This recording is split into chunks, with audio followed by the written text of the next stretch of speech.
Mga kabrigada, sa pagdaan ng panahon, may mga nagbago sa traslasyon ng imahe ng Poong Jesus Nazareno. Pero ang nananatili, ang sidhi ng debosyon ng mga mananampalataya. Kagabi pa lamang, nasa Quirino Grandstand na ang mga nais makiisa sa traslasyon.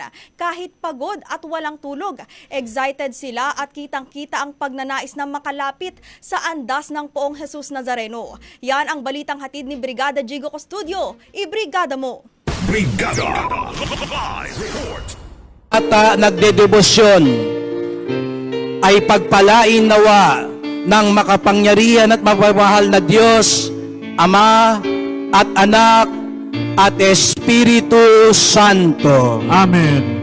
Kumayo tayo. Pagpatak ng 4:40 kaninang madaling araw, tapos na ang panalangin sa Bukang Liwayway. At sa Diyos. Señor Jesus Nazareno! Viva Señor Jesus Nazareno! Viva! Viva Señor Jesus Nazareno! Hudyat na ito ng pagsisimula ng traslasyon. Nagpalakpakan at naghiyawan ang maraming deboto. Tila hindi alintana ang pagod at puyat. Isa na nga rito ang grupo ni Cristina na mula pa sa Tanay Rizal. Alas 7 pa lang kagabi, nagtungo na sila sa Quirino Grandstand para makibahagi sa traslasyon. 13 taon na raw siyang deboto ng Poong Jesus Nazareno dahil ito raw ang nagbigay sa kanya ng napakagandang regalo. Wala po nung 11 years, doon po ako nagkaroon ng anak. Dahil po sa kanya, biniyayaan po ako ng anak. First time niyang sumama sa traslasyon at handa siya sa anumang pagsubok na susuungin sa prosesyon.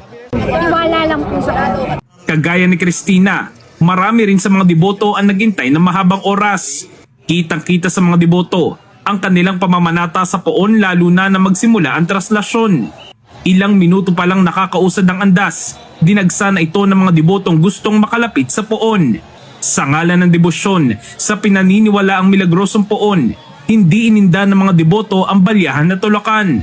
Pasado alas 5 na ng umaga, nang makalayo sa Quirino Grandstand ang andas ng Poong Jesus Nazareno.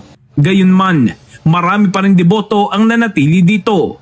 Tuloy pa rin kasi ang naging pahalik sa replika ng Jesus Nazareno at marami pang deboto ang nagnais na makapagpunas at maipabatid ang panalangin at pasasalamat sa poon.